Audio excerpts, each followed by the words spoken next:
Doctor साहब, अफगानिस्तान की सूरत हाल पर जो इलाकाई मुल्कों के इंटेलिजेंस सरबराहों का इजलास हुआ है, मौजूदा हालात के तनाजुर में आप इस इजलास को कैसे देखते हैं? कितनी अहमियत का हामिल है ये इजलास? बहुत अहमियत का हामिल है और उसकी वजह यह है कि नए तनाज़ात जो हैं वो जन्म ले रहे हैं इस खत्ते में। और आज जो है वो 20 साल मुकम्मल हुए और वहाँ पे अमेरिका में तकारीब जारी हैं। याद किया जा रहा है कि 20 साल पहले जो वहाँ पे सानहा पेश आया था, 3000 के करीब लोग वहाँ जानों से चले गए थे। तो हमारी मुकम्मल हमदर्दियाँ उन लोगों के साथ हैं, उनके अहल खाना के साथ हैं।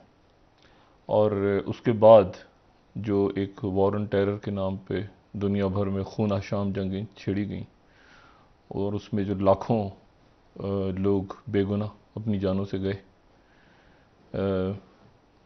उनके लिए भी कोई इस दुनिया में अगर कोई मुसलमान हुक्मरान या कोई और कोई 2-4 जुमले उनके लिए भी कह दे, OIC या UN, तो बहुत मेहरबानी होगी सबकी।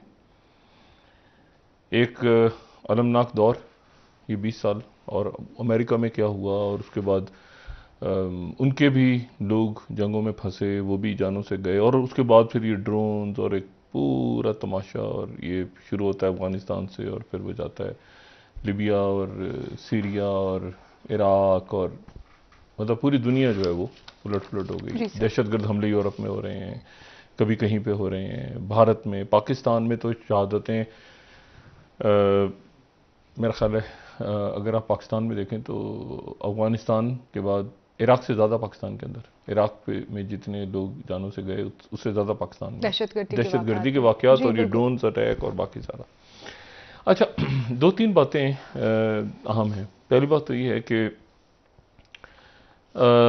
मैं इस पर भी आता हूँ कि आज मुमकिन तौर पे क्या बात हो सकती है। मुख्तलिफ ममालिक के हसास अदारों के सरबराहान आज पाकिस्तान में थे, और ये बात हमने कल अपनी नशिस्त में कही थी कि तालिबान की तरफ से जो उनकी जो हलफ बर्दारी की तकरीब है वो मुलतवी कर दी गई है। और उसमें ये भी बात हुई थी कि मुख्तलिफ ममालिक के, और काफ़ी दिनों से ये बात हो रही थी इस नशिस्त में, कि मुख्तलिफ ममालिक जो पड़ोसी ममालिक हैं उनके तहफ़्फ़ुज़ात हैं, अफ़गानिस्तान के अंदर जो हुकूमत बनी है उस पर उनके तहफ़्फ़ुज़ात हैं। लेकिन तालिबान जो हैं उनका कहना यह है कि हम इसको इंक्लूसिव हुकूमत उसको कहते हैं जिसमें तमाम मकातिब की तमाम जैसे शिया नुमाइंदगी नहीं है, शिया मसलक की, तो उनका कहना यह है कि हम सबको शामिल करेंगे, लेकिन हम पहले अपने जो पुराने लोग हमारे साथ थे उनको हम उस इंक्लूसिव गवर्नमेंट का हिस्सा बनाएंगे, उसके बाद हम बाकी लोगों को लाएंगे। और ये अबूरी सेटअप है। तो आज उनकी बहरहाल क्या सियासी रहनुमा भी होंगे ये तो नहीं पता मुझे, लेकिन उनका कहना ये है कि तमाम लोगों की उसमें नुमाइंदगी होगी, लेकिन वो जो पुराने सेटअप के अंदर थे उसमें से टेक्नोक्रेट्स वगैरह तो आ सकते हैं, लेकिन ये है कि उनको कलीदी ओहदे हम नहीं दे सकते कि जो 20 साल से जिन्होंने हुक्मरानी की और जिनको हमने माफ़ कर दिया, तो यही एक बड़ी बात है। लेकिन बहरहाल मैं देखें, आपको इसमें थोड़ी सी इसको हमें समझने की ज़रूरत है कि असल में हुआ क्या ये जो सारा सिलसिला चल रहा है ना अफगानिस्तान के हवाले से। जब 9/11 हुआ तो 9/11 के बाद सबसे पहली कॉल किसी गैर मुल्की सरबराह की प्रेसिडेंट बुश को आई, तो वो जो गैर मुल्की सरबराह जिनकी कॉल आई प्रेसिडेंट बुश को, वो कोई नेटो के इत्तेहादी नहीं थे, वो कोई और कोई मगरबी मुल्क नहीं था, कोई पैसिफिक में उनके जो इत्तेहादी ममालिक हैं वो नहीं थे। सबसे पहले जिस शख्स ने, जिस सरबराह ने उनको कॉल की, गैर मुल्की सरबराह ने, वो प्रेसिडेंट पुतिन थे जी। और प्रेसिडेंट पुतिन जो है वो कुछ ही अरसे पहले प्रेसिडेंट बने थे रशिया के, और उन्होंने प्रेसिडेंट बुश को कॉल की। और ये वो रशिया था जो आज का रशिया नहीं है। इससे पहले, कुछ अर्से पहले, सन 2000 में, या इस वाक़े से 5-7 महीने पहले, प्रेसिडेंट बुश और प्रेसिडेंट पुतिन की स्लोवेनिया के अंदर एक मुलाकात हो चुकी थी यूरोप में एक कॉन्फ्रेंस के दौरान। जी। तो दोनों की आपस में ज़रा थोड़ी सी अच्छी गपशप लगी थी। तो उसके बाद ये हुआ कि पहली कॉल उनको प्रेसिडेंट पुतिन की गई। और दो शख्सियात, ये पाकिस्तान में तो हम जानते हैं कि यहाँ पे जो हैं वो रिचर्ड आर्मिटेज और जो भी यहाँ पे कॉल्स आई और जनरल रिचर्ड मायर्स और बाकी प्रेसिडेंट मुशर्रफ यहाँ पे थे उस वक्त, जो भी कुछ होता रहा। लेकिन इसके साथ एक, और हम इसको बड़ा समझते हैं कि जी पाकिस्तान और अफगानिस्तान, लेकिन उसके साथ एक पैरेलल, एक मुतबादिल जगह पे उसके साथ ही काम शुरू हो गया था, बल्कि ज़्यादा तेज़ी से शुरू हुआ था। और दो शख्सियात वहाँ पे बहुत एक्टिव थी और दोनों बड़े अमेरिका के सफारतकार, फ्रैंकलिन हडल और रिचर्ड हॉगलैंड।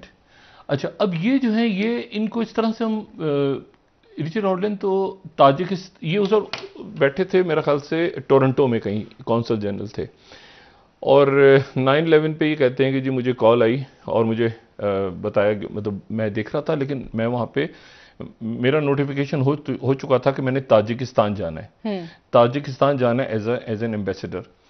तो मैं वहाँ पे एज ए एम्बेसडर जाने की मैं तैयारी कर रहा था। तो मैं वहाँ पे ताजिकिस्तान, ठीक है, दो मुल्क ऐसे थे जो, यानी वे तो 4 स्थान बने ना, ये सोवियत यूनियन टूट गया तो बहुत सारे जो बहुत सारी रियासतें बन गई। उसमें हम जानते ही हैं, ठीक है ना, 2 कॉकेसस के अंदर भी बने, इधर भी बने, जॉर्जिया, ये सारे बेलारूस में बात कर चुके हैं, और यहाँ पे स्थान बने। लेकिन ये मुल्क जो है ये, मतलब 9/11 से पहले शायद अमेरिका को पता भी नहीं था इन मुल्कों का, मतलब इन मुल्कों के बारे में कुछ उनको इल्म ही नहीं था कि यहाँ पे कुछ, मतलब इनकी कोई इंपॉर्टेंट सिग्निफिकेंस भी है। मतलब ताजिकिस्तान की कोई अहमियत होने वाली है या उज़्बेकिस्तान की कोई अहमियत होने वाली है, ये सेंट्रल एशिया में होने वाली है। तो अमेरिकन ने फौरी तौर पे ये हुआ कि एक तो जो सेंट्रल एशिया और कॉकस का जो ब्यूरो है वहाँ पे स्टेट डिपार्टमेंट में, उसको एक इनमें से सफारतकार उसको हेड कर रहे थे, दूसरे जो है वो ताजिकिस्तान में एज एन एम्बेसडर आ रहे थे।